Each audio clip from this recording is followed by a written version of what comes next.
जनपद हरदोई पहुंचे समाजवादी पार्टी के नेता स्वामी प्रसाद मौर्य ने हिंदू राष्ट्र की मांग को लेकर बयान दिया है।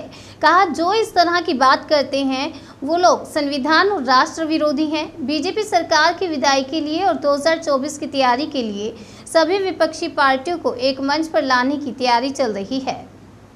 स्वाभाविक रूप से जो संविधान का अपमान कर सकता है वो संविधान के मुखिया राष्ट्रपति का अपमान करने में क्या देर है।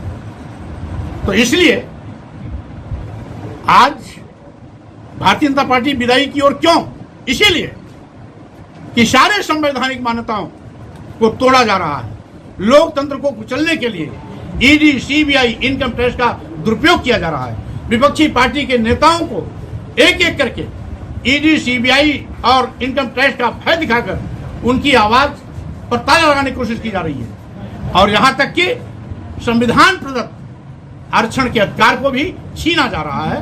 तो स्वाभाविक रूप से सरकार जो कर रही है उसके कुकर्मों का पाप भी उसी को ढोना पड़ेगा। अच्छा, आप भाजपा के खिलाफ जैसे कुछ भी बोल रहे हैं, ऐसा तो नहीं आपके ऊपर भी ईडी और सीबीआई की जांच?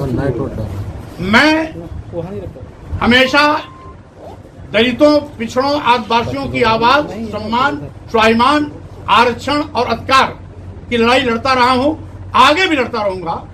ईडी आए, सीबीआई आए, इनकम टैक्स आए, स्वामी प्रसाद मौर्य की आवाज को दबा नहीं सकते। क्योंकि अभी इतना मुखर नहीं थे।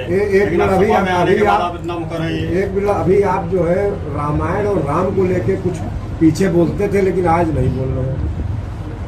हमेशा आवश्यकता अनुसार बात रखी जाती है और जब उचित अवसर हो और जिस संबंध में बात हो रही हो वही बात रखना समीचीन है। आप लोगों ने जो पूछा मैंने उसका उत्तर दी है। रामचंद्र जी तो दलित बिरादरी सबके बड़ा चाहते थे, उनके जूठे वेर खा लेते थे। अब रामचंद्र जी का विरोध? हमने रामचंद्र जी का कभी विरोध किया ही नहीं। जो लोग इस प्रकार की बात करते हैं वो भ्रामक प्रचार कर रहे हैं। नहीं, वो ढोल गमार शूद्र पशुनारी वाला ये रामचरित्र का चरित्र नहीं था। रामचंद्र जी का चरित्र तो सही भाग में जो सबरी के जूठे बैर खाए, आदिवासियों को गले लगाए, निषाद राज को गले लगाए। तो तुलसीदास जी तो भगवान राम के चरित्र के विपरीत काम किए ना। उन्होंने, भगवान राम ने किसी गाली नहीं दिया, भगवान राम ने किसी को नीच नहीं कहा, भगवान राम ने किसी को अधम नहीं कहा, लेकिन तुलसीदास जी राम का नाम लेकर के उन्होंने सब कुछ कह दिया। मतलब राम राज्य की संकल्पना आप भी मतलब कर रहे हैं। स्वाभाविक रूप से राम राज का मतलब उस जमाना गया। आज संविधान है, आज लोकतंत्र का राज होगा। लोकतांत्रिक, पहले राजा रानी के पेट से पैदा होते थे, आज राजा जनता के वोट से पैदा होते हैं। कभी भारत में नेपाल भी था, अफगानिस्तान भी था,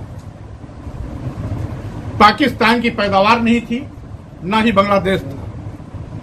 कभी भारत की सीमा इराक और ईरान तक जाती थी। ऐसे ही षड्यंत्रकारी समय समय पर देश को बांटने के लिए काम किए हैं। आज जब भारतीय संविधान कहता है कि हम पंथ निरपेक्ष राष्ट्र की कल्पना करते हैं, हमारे देश की संस्कृति है हिंदू, मुस्लिम, सिख, ईसाई सब हैं आपस में भाई भाई। और जब वसुधैव कुटुंबकम का संदेश इसी भारत भूमि से पूरी दुनिया में गया तो हम एक वर्ग जात विशेष के नाम पर देश को बांटने का अपराध नहीं कर सकते। जो लोग हिंदू राष्ट्र की बात कर रहे हैं वो देश को फिर से बंटवारे की ओर ले जा रहे हैं, यानी देश को फिर से बांटने का बीज बो रहे हैं। हिंदू राष्ट्र की मांग करना संविधान विरोधी बात है, राष्ट्र विरोधी बात है। इसलिए जो भी राष्ट्र विरोधी बात करता है, संविधान विरोधी बात करता है, वो देश का हितैषी नहीं है।